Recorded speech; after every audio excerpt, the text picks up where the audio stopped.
عادل صاحب یہ جو موقف ہے، اب ظاہری بات ہے پیپلز پارٹی کا یہ شاید آئیڈینٹیفیکیشن درست ہے کہ ان کا سٹیک اتنا نہیں ہے، بٹ وہ حکومت کا حصہ تو ہے. بلاول صاحب بھی کہہ رہے ہیں کہ یہ جب تک نہیں بنے گا، فل کورٹ نہیں بنے گا، لارجر بینچ نہیں بنے گا، حالات ہے. بٹ یہ بھی it's a way of looking at things کہ وہ شاید انجوائے کر رہے ہیں کہ ٹھیک ہے بھائی پی ایم ایل این کا اسٹیک ہے، ہمارا تو پنجاب میں اتنا ہے نہیں. But at the end of the day پوری کابینہ ریجیکٹ کرتی ہے فیصلے کو.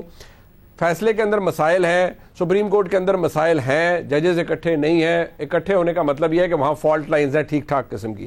اب ایشو یہاں یہ ہے کہ جو سینس مل رہی ہے گراؤنڈ ریالٹی کے حوالے سے بھی، وہ تو یہی مل رہی ہے کہ بھائی کم واٹ میں الیکشن کوئی نہیں کروانے یا الیکشن نہیں ہو رہے. بہت سے لوگوں سے جب آپ بات کریں تو پھر آؤٹ کم کیا نظر آ رہا ہے آپ کو؟ اس فیصلے کا اپلیکیشن کیا ہوگی؟ دیکھیں منیب، ایک تو یہ بات تو بالکل میں آپ سے اگری کرتا ہوں کہ گراؤنڈ ریالٹی بھی یہ ہے، اور ہماری بھی آج بھی اسلام آباد میں جتنے بھی حکومتی اعلیٰ وزراء ہیں یا باقی لوگ ہیں ان سے بات ہوئی، وہ بالکل کلیئر ہے اس معاملے پر کہ الیکشنز نہیں ہو رہے. اور عرفان قادر صاحب تو یہاں تک کہہ گئے کہ جی کوئی کروا کے دکھائے الیکشنز. تو الیکشن تو بالکل ہمیں ہوتے ہوئے نظر نہیں آ رہے. اس سے پہلے بھی سپریم کورٹ یہی ڈیسیجن دے چکی ہے، الیکشن کمیشن نے اس پر تاریخ دی، پھر وہ تاریخ بدل گئی، لیکن معاملہ پھر دوبارہ سپریم کورٹ کے پاس آ گیا. اب اس پورے معاملے میں دیکھیں پارٹیز کون ہے. سپریم کورٹ ہے، پاکستان تحریک انصاف ہے، اور پی ڈی ایم کی حکومت ہے جس میں پیپلز پارٹی بھی شامل ہے. اب اس کا حل جو ہے منیب اس پر بات نہیں ہو رہی. اس کا حل جو ہے وہ عدلیہ کے فیصلے نہیں ہے. اس کا حل یہی ہے کہ آپ ایک گرینڈ نیشنل ڈائیلاگ کروائیں. لیکن یہ تینوں فریق جو ہیں اپنی اپنی جگہ پر ان کا جو کانڈکٹ ہمارے سامنے آیا وہ اس قابل نہیں ہے کہ گرینڈ نیشنل ڈائیلاگ وہ کروا سکیں گے. دیکھیں اگر صرف ہم جوڈیشری کی بات کریں تو جوڈیشری کا جو 9 رکنی بینچ بنا وہ سکڑتے وہ 3 رکنی بینچ تک آ گیا. اور پھر جس قسم کے بینچ فارمیشن پر جو سوالات اٹھائے گئے یا جو ججز کے کانڈکٹ پر سوالات اٹھائے جا رہے ہیں، بلکہ آج تو نواز شریف صاحب نے کہا کہ جی سپریم جوڈیشل کونسل میں ان 3 جج صاحبان کے خلاف باقاعدہ ریفرنس جانا چاہیے. تو پی ڈی ایم بھی اس پوزیشن میں نہیں ہے کہ گرینڈ نیشنل ڈائیلاگ کی طرف بات کو لے کے جائے، جوڈیشری بھی اس پوزیشن میں نہیں ہے. دیکھیں اس وقت اگر آپ صحافت اٹھا کے دیکھیں، سیاست اٹھا کے دیکھیں، عدلیہ اٹھا کے دیکھیں، پولرائزیشن اتنی حد تک بڑھ چکی ہے کہ آپ ایک گھر میں انٹر ہوتے ہیں تو وہ ٹی وی چینل دیکھ کے آپ بتا دیتے ہیں کہ یار یہ گھر اس وقت کہاں کھڑا ہے. یہی سچویشن عدلیہ کی بھی ہو گئی ہے جناب.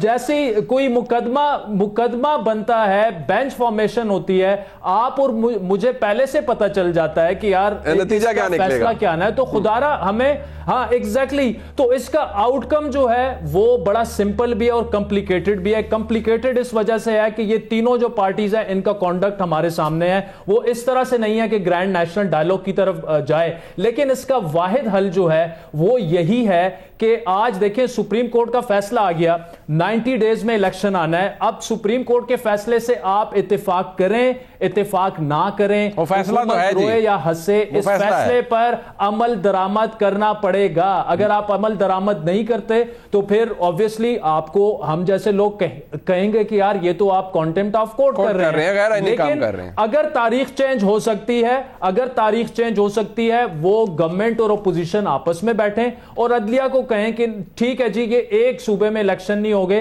تمام صوبے میں ہوں گے، میں نہیں ہوں گے، اگست سپٹمبر میں ہو جائیں گے. کیونکہ دیکھیں اس سب کچھ سے قطع نظر منیب ایک چیز ہمیں ایڈمٹ بھی کرنی پڑے گی، ایکسپٹ بھی کرنی پڑے گی کہ آئین میں 90 دن کا الیکشن جو ہے وہ کروانا واضح ہے. لیکن آئے ہم سارے خود سے ایک سوال پوچھیں کہ کیا پنجاب میں الیکشن ہونے سے آپ کی پولیٹیکل پولرائزیشن بڑھے گی یا کم ہوگی؟ بڑھے، وہ اس لیے بڑھے گی، وہ بڑھے گی اور اس کے اوپر ہم ڈیبیٹ کریں گے. اگر اس کا جواب نفی میں ہے تو پھر کیوں ایسی ایکسرسائز کی جا رہی ہے؟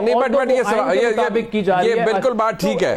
میں چاہتا ہوں ذرا اس کو ہم بریک کے بعد عال صاحب بریک مجھے مختصر سا لینا ہے، واپس آئیں گے. اور ایک جو آرگومنٹ حکومت کی جانب سے اور جو زمینی حقائق دیکھ کر کہا جاتا ہے کہ جی اگر پنجاب میں آپ الیکشن ہو جائیں تو جب وفاق میں الیکشن ہوں گے اور پنجاب کے اندر ایک بڑی بھاری اکثریت ہے وفاق کے اندر جو سیٹیں ہیں ان کی، تو پنجاب میں ایک سیاسی حکومت ایک وفاق کے اندر الیکشن کروا رہی ہوگی. ان الیکشنز کو اور ان کے نتائج کو کوئی مانے گا؟ اب پریکٹیکلی دیکھا جائے تو یہ استدلال ٹھیک ہے، قانونی لحاظ اس کی کوئی اہمیت نہ ہو، لیکن پریکٹیکل لحاظ سے اس کی بڑی اہمیت ہے کہ کیسے انشور کہ پنجاب کے اندر ایک سیاسی حکومت فیئر الیکشن کروا لے, اور کیا اس کا اثر یا اس کی چھاپ نہیں ہوگی ان الیکشنز کے اوپر. اور جو الیکشن کنٹیسٹ کرنے والے لوگ ہیں وہ کہتے ہیں ممکن ہی نہیں ہے کہ پنجاب کے اندر ایک سیاسی حکومت ہو, جس کی بھی ہو, پی ٹی آئی کی ہو, مسلم لیگ نون کی ہو, اور آگے جا کے وفاق کے اندر انتخابات ہوں. میجر شیئر وفاق کی سیٹوں کا پنجاب کے اندر ہے, تو کیسے فیئرنس کے اوپر سوال نہیں آئے گا.